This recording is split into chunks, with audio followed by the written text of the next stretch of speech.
All right, well, hello everyone. It's digital host A.J. Wuest here, wishing you all a happy Friday. Welcome back to Before the Four, the live stream where I go through some of 48's top news stories and then some before our 4 o'clock newscast, wherever you're watching Before the Four this afternoon, whether it's on Facebook, YouTube, or the 48 Now live stream. As always, thank you so much for watching and spending just a bit of your Friday afternoon here. Now, let's go through some of the day's top stories, and let's begin in Huntsville, where last night we learned that a local bar and grill was shut down after a court order.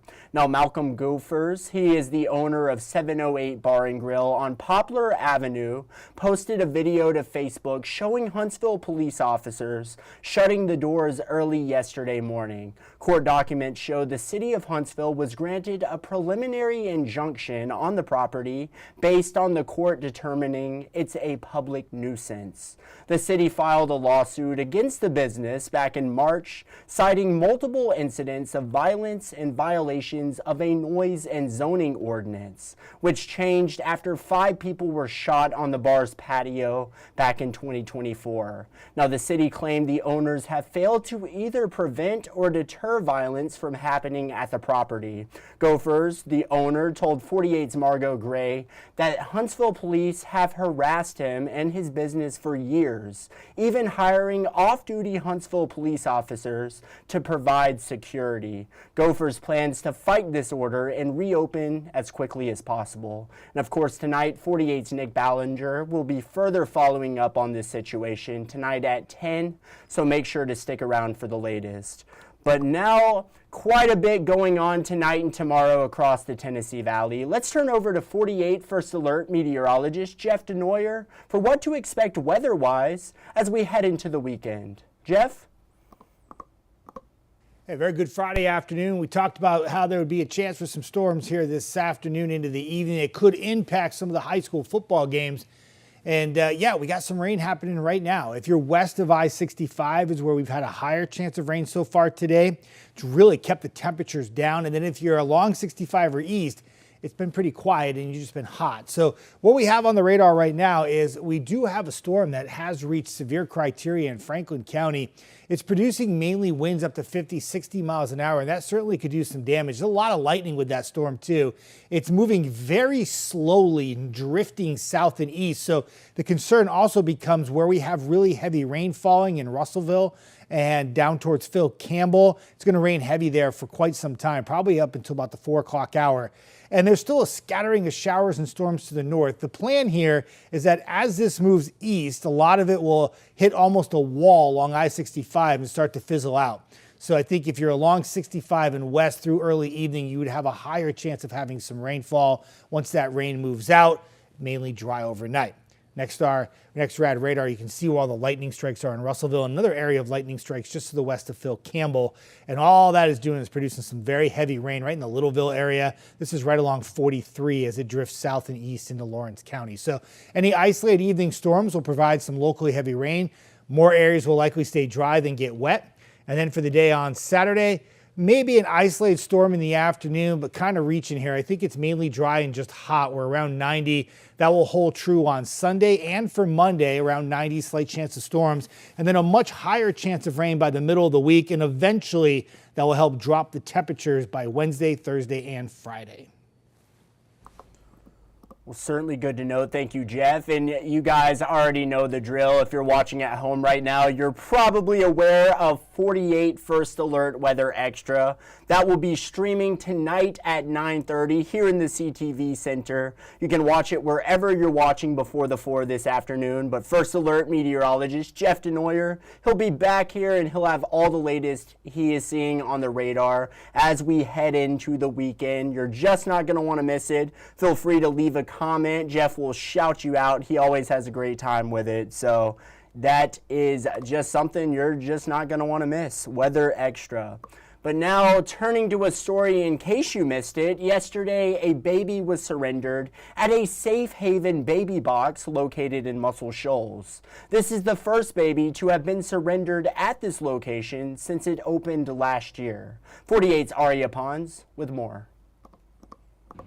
The Safe Haven baby box at Muscle Shoals Fire Station 4 has sat operational for 11 months now, and Wednesday night firefighters received their first official alarm. Muscle Shoals Fire Chief John Hyde says even saving one life last night makes this box completely worth it. Everything that is supposed to take place with this baby box did so last night. Hyde says the box alarm was tripped around 9 on Wednesday night. His team was ready to go as soon as they got the alert. They checked the baby over before following protocol. Hyde says his team did an excellent job. That's what they train for every single week. So everything is geared towards the safety of the baby. We have 3 different alarms. It monitors the door, it monitors the weight of the baby, and then it also has a motion monitor in it as well. So it's like there's not going to be a baby placed in that box without us knowing about it. The purpose of the box is to give parents who want to give up their baby up to 45 days after the birth the opportunity to do so anonymously. Hyde says this box has been an important addition to the Shoals area. Various reasons for why people feel the need to surrender their baby, and that's not for us to debate or question, but it's just for us to try to give a place for the baby to go. So there's a lot of places the baby could have ended up that would not have been a good place for the baby.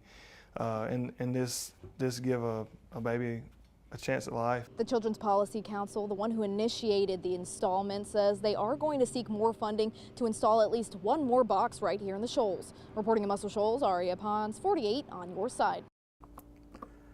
And now another story in case you missed it. The family of a father of 7 has filed a federal lawsuit against the city of Huntsville after he was shot and killed by Huntsville police back in 2023. His family claiming he just needed mental health resources. 48's Nick Ballinger with the details on the lawsuit. September 14th, 2023, everything changed for Tangela Riles Arnold and her 7 children, now without a father and husband. 2 years later, she's now looking for justice. It's not fair. My husband did not deserve to die. Riles Arnold filed this federal lawsuit against the city, police department, and 2 officers. After the shooting, the case was turned over to the Madison County DA's office and was reviewed by Chief Deputy DA Tim Gann. It was some of the clearest, best body cam footage I've ever seen. After a review, Gann says the officers were cleared of any wrongdoing and were back on the job less than a month later. He pointed the gun at the officers. It was obvious that they were in fear of their life.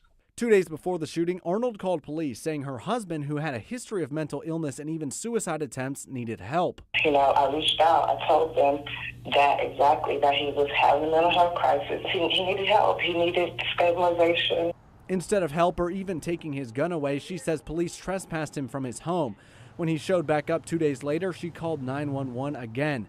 That's the day he was killed. It wasn't met with a resolution at all. It was met with more problems because now my children are fatherless. Despite his wife saying he needed mental assistance, Gann says once he pointed a gun at officers, they had to protect themselves. If they endanger other people's lives, especially if they point guns at police, the police have no choice but to protect themselves or other people.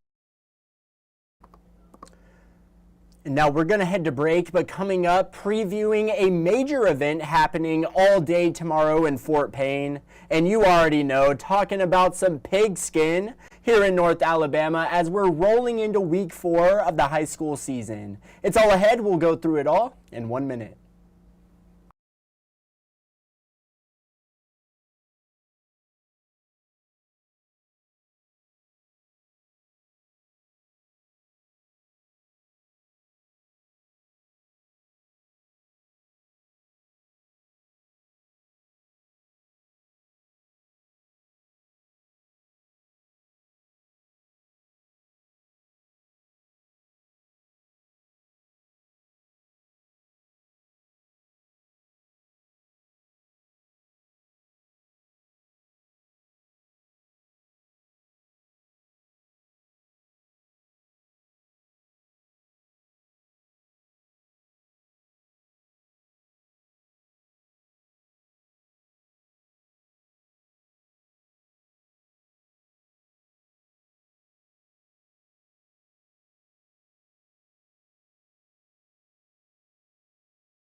All right, well, hello and welcome back to Before the Four. Now let's move out to Fort Payne, where Boom Days is coming back for its 19th annual year.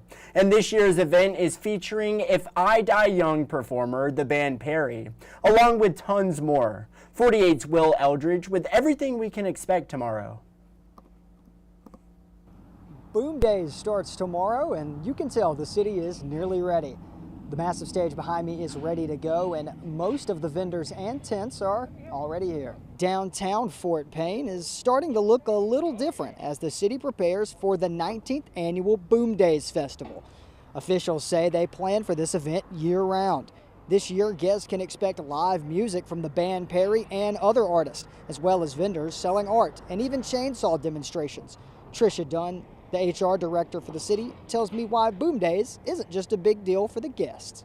And it's a huge driver, economic driver. We have many businesses that tell us that it's their record-breaking day every year. So that is our goal, to get people here, to put on a free festival. Andrew Hairston, now a circuit judge, was on the city council back in 2005 when they came up with the idea for Boom Days. He says that over the years, the main stage is not the only thing that has grown.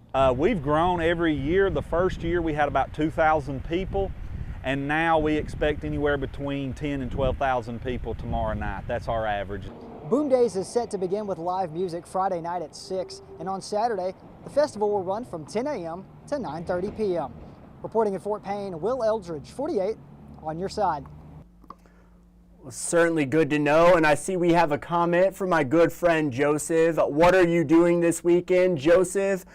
Thank you for watching Before the Four this afternoon. I will be at Boom Days tomorrow. I'll make an appearance sometime tomorrow. I'm not sure if it's going to be earlier or later on, with my girlfriend Jamie, who lives out in that area, out in the Fort Payne area. So I will be at Boom Days tomorrow, Joseph. And again, thank you so much for watching Before the Four this afternoon and leaving a comment. But yes, my girlfriend Jamie and I will be at Boom Days. But now let's talk a little high school football here in the Tennessee Valley, now in week 4. Our game of the week, the Guntersville Wildcats facing off against the Arab Arabian Knights. 48 sports anchor Kaylee Tinglestad with a preview of tonight's big game. Friday marks the 97th meeting in the Class 5A Region 8 battle between Guntersville and Arab. The Wildcats have the edge on the series with 62 wins compared to Arab's 32. Undefeated Guntersville sits 5th in the state for Class 5A, beating opponents 164-48 in their first 4 games. Under head coach Lance Reese, the Wildcats have made the playoffs in all but one of his 15 years at Guntersville. You know, at Guntersville, we're not like Hoover somewhere. Every year is different talent-wise, so we can't just say, hey, we went 9-1 the last 3 years. Why would we change? We've got to change every year. The Wildcats have won 2 of the last 3 region titles, needing a win Friday night for a third. But Arab won't make it easy, a young team led by second-year head coach Kyle Roughton. And we just kind of pride ourselves on being more violent, more physical than the other side. That's one of our main goals every year, is to, you know, run through people's face, and that's how we try to win football games. Guntersville earned the latest win in a 17-15 thriller that came down to a field goal.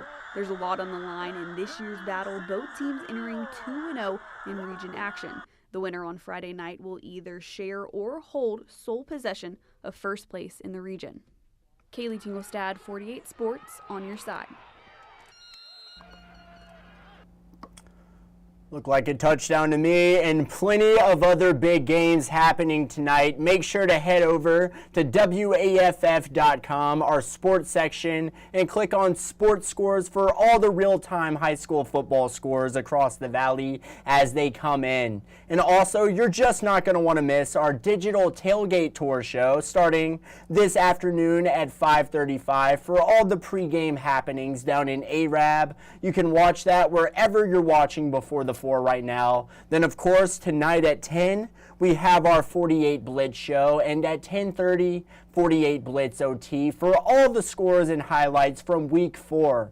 We got you covered, and you're just not going to want to miss it. And now it is about time, as I promised yesterday, it is time for Facebook fun. Our 48 Facebook question today. What's a book that profoundly impacted your life?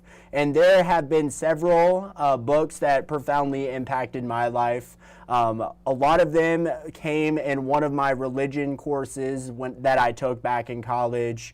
A lot of really good books I read in that class that very much profoundly impacted my life. My professor at Belmont University, Dr. David Dark, awesome professor up there. But what I want to know is, what is a book that profoundly impacted your life? And let's see, what is that book for you? Green lights? Oh, we'll go back to it. Diana said A New Earth by Eckhart Tolle. I have not read that one, but I have heard of Eckhart Tolle, and I hear he has a lot of powerful insights. So I could definitely see that. Might add that to my list. Chris said the Holy Bible, a very popular comment on Facebook this afternoon. Absolutely. Whitney said To Kill a Mockingbird, Folks Are Folks, Atticus Finch. Absolutely. Very powerful book there. Great book. Historical book. Logan said Green Eggs and Ham, dude. That was actually the first book I ever read, so I agree with you there. Absolutely. Green Eggs and Ham, Dr. Seuss, gotta love them. Destin said Green Lights. Of course, that is the Matthew McConaughey autobiography. And what was the Building a Non-Anxious Life? I have not read that one, but might have to add that one to the list as well. But awesome books here. Thank you all for leaving a comment on our 48 Facebook question of the day. Greatly appreciated. It always makes my day seeing y'all's comments and seeing everything you have to say. But anyway, y'all, that is just about it for today's Before the Four. Thank you all for sticking around this afternoon and catching the live stream. Of course, make sure to stick around for our evening newscasts, as well as our 48 Blitz tailgate tour, which is happening at 5:35 on the dot. You can watch that wherever you're watching Before the Four right now. But anyway, I hope you all have a great weekend, and as always, thank you so much for watching. You all have a great night.